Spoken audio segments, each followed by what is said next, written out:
많은 사람들이 살을 빼기 위해 운동을 시작합니다.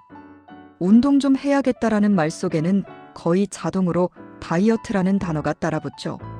헬스장에 등록하고 러닝머신을 뛰고 땀을 흘리면 체중계 숫자가 내려갈 거라 기대합니다. 그런데 현실은 어떻습니까? 며칠, 몇 주를 열심히 운동했는데도 몸무게는 크게 달라지지 않습니다. 오히려 이렇게 힘들게 했는데 왜 그대로지? 라는 실망만 쌓이기도 합니다. 사실 냉정하게 말하면 운동만으로 체지방을 크게 줄이는 건 생각보다 쉽지 않습니다. 물론 운동은 근육량을 늘려주고 혈당 조절 능력을 높여주고 전반적인 신체 컨디션을 좋아지게 만듭니다. 하지만 식습관이 그대로인 상태에서 운동만 추가하면 체중 변화는 매우 제한적일 수밖에 없습니다. 그래서 많은 사람들이 어느 순간 운동을 포기합니다. 운동해도 살 안 빠지네라는 말과 함께 말이죠. 또 운동이 심장을 튼튼하게 만들고 심혈관 질환을 예방한다고 하지만 아직 젊고 큰 병을 겪어보지 않은 사람들에게는 그 말이 크게 와닿지 않습니다. 당장 눈앞의 변화가 느껴지지 않기 때문입니다. 그래서 자연스럽게 이런 질문이 생깁니다. 그럼 굳이 운동을 해야 할 이유가 있을까? 다이어트도 잘 안 되는데 안 해도 되는 거 아니야? 그런데 최근 신경과학자들은 운동을 전혀 다른 시각으로 바라봅니다. 어떤 학자들은 운동을 현존하는 어떤 약물도 흉내낼 수 없는 기적 같은 약이라고 표현합니다. 단순히 체중 감량이나 성인병 예방을 넘어 인간의 뇌와 상 전체에 깊은 영향을 준다는 이야기입니다. 그렇다면 운동의 진짜 가치는 어디에 있을까요? 답은 바로 뇌와 움직임의 관계에 있습니다. 우리는 흔히 뇌의 역할을 생각할 때 사고, 기억, 판단, 창의력 같은 기능을 떠올립니다.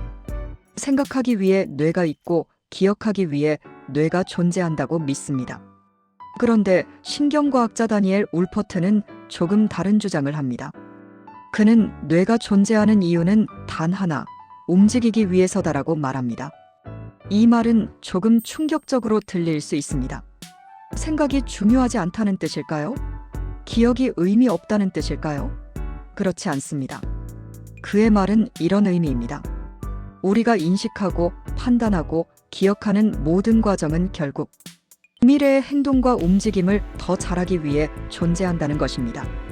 만약 어떤 인지 활동이 우리의 행동에 전혀 영향을 주지 못한다면 진화의 관점에서는 굳이 유지할 필요가 없고 결국 퇴화하게 된다는 논리입니다. 이 개념을 이해하기 위해 아주 재미있는 생물의 사례를 하나 살펴보겠습니다. 바로 멍게입니다. 멍게는 어린 시절 바다를 자유롭게 헤엄치며 돌아다닙니다. 그런데 일정한 시기가 되면 바위나 구조물에 몸을 고정하고 더 이상 움직이지 않습니다. 이 순간 멍게에게는 놀라운 변화가 일어납니다. 더 이상 움직일 필요가 없어지자 자신의 뇌와 신경계를 영양분으로 흡수해버리는 것입니다. 말 그대로 뇌를 먹어버립니다. 움직임이 필요 없는 삶이 시작되자 뇌는 멍게에게 쓸모없는 기관이 되어버린 겁니다. 포유류에서도 비슷한 현상을 볼 수 있습니다. 코알라의 뇌를 보면 약 40%가 뇌척 수액으로 채워져 있다고 합니다.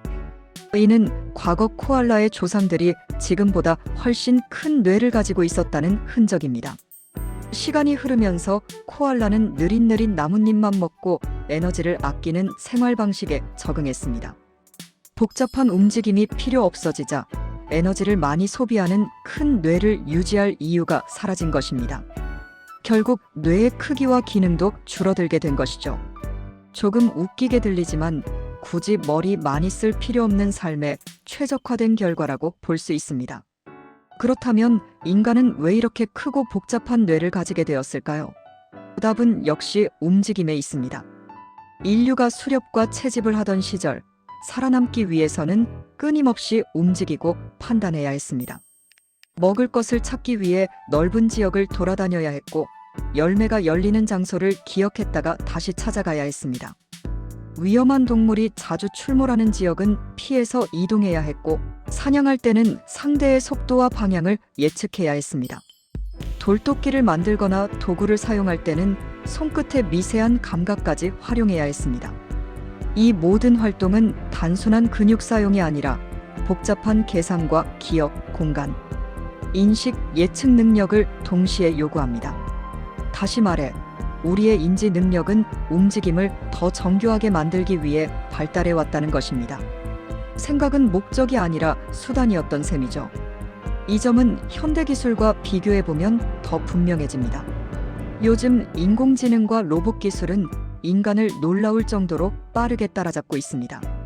계산, 번역, 분석, 기억력에서는 이미 인간을 뛰어넘는 분야도 많습니다. 그런데 막상 로봇이 실제로 움직이는 모습을 보면 어떻습니까? 계단을 오르내리는 것, 물건을 자연스럽게 짚는 것, 균형을 잡고 걷는 것조차 아직은 어린아이보다 서툰 경우가 많습니다. 인간의 움직임이 얼마나 복잡한 뇌 기능을 요구하는지 이 장면만 봐도 충분히 느낄 수 있습니다.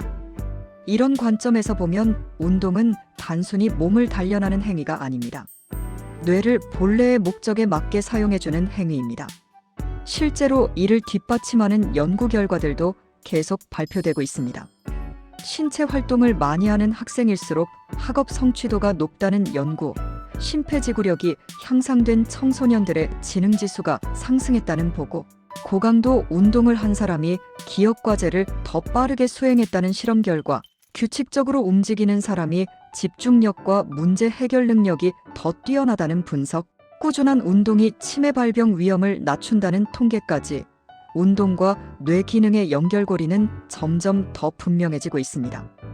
또 운동을 할 때 우리 몸에서는 도파민, 세로토닌, 엔도르핀, 노르에피네프린, 그리고 BDNF 같은 뇌 관련 화학물질들이 분비됩니다. 이 물질들은 기분을 안정시키고 스트레스를 줄이며 학습 능력과 기억 형성을 촉진합니다. 말 그대로 운동은 뇌를 직접적으로 자극하는 자연스러운 약물인 셈입니다. 그런데 현대 사회는 어떤 방향으로 가고 있을까요? 우리는 점점 덜 움직이는 환경 속에서 살아가고 있습니다. 엘리베이터, 자동차, 배달 서비스, 스마트폰, 컴퓨터 앞 의자 생활. 하루 중 몸을 적극적으로 움직이는 시간은 점점 줄어들고 있습니다. 만약 이런 생활 방식이 계속된다면 우리의 뇌는 어떤 방향으로 변화하게 될까요? 코알라처럼 에너지를 아끼는 구조로 변해버릴 가능성은 없을까요? 사실 미래 세대를 걱정하기 전에 이미 현재 우리의 뇌 상태가 그리 낙관적이지 않습니다. 최근 통계에 따르면 우리나라의 치매 인구 증가 속도는 세계에서도 매우 빠른 수준입니다. 또한 인류의 평균 뇌 크기가 수만 년 전보다 눈에 띄게 줄어들었다는 연구 결과도 보고되고 있습니다. 물론 단순 비교는 어렵지만 움직임이 줄어든 생활 방식이 뇌에 영향을 미치고 있다는 신호로 해석할 수 있습니다. 이런 흐름을 인식한 여러 나라들은 이미 교육 현장에서 신체 활동 시간을 늘리고 있습니다. 일부 학교들은 아침 운동을 정규 일정에 포함시키고 수업 중에도 몸을 움직이는 활동을 적극 도입하고 있습니다. 실제로 국내의 한명문학교에서는 학생들이 새벽에 일어나 짧지만 규칙적인 운동을 하고 하루를 시작한다고 합니다. 성적 관리만큼이나 신체 활동이 중요하다는 인식이 자리 잡고 있는 것입니다. 이제 우리는 운동의 목적을 다시 정의할 필요가 있습니다. 운동은 단순히 살을 빼기 위한 수단도 아니고 병에 걸리지 않기 위한 보험만도 아닙니다. 운동은 우리의 뇌를 깨어있게 만들고 인간답게 사고하고 판단하며 살아가기 위한 필수 조건에 가깝습니다. 몸을 움직이지 않으면 뇌도 점점 게을러지고 결국 우리는 스스로 생각하고 결정하는 능력을 잃어갈지도 모릅니다. 우리가 운동을 너무 가볍게 평가해왔던 것은 아닐까요? 헬스장에 가는 것이 귀찮아서가 아니라 바빠서 시간이 없어서가 아니라 그 중요성을 제대로 몰랐기 때문에 미뤄왔던 것은 아닐까요? 운동은 선택이 아니라 인간이라는 존재를 유지하기 위한 기본적인 조건일지도 모릅니다. 오늘부터 운동을 바라보는 시선을 조금만 바꿔보면 좋겠습니다. 체중계 숫자보다 뇌의 건강과 삶의 질을 위해 몸을 움직인다고 생각해보는 겁니다. 그 순간 운동은 고통이 아니라 스스로를 지키는 가장 확실한 투자로 바뀌게 될지도 모릅니다.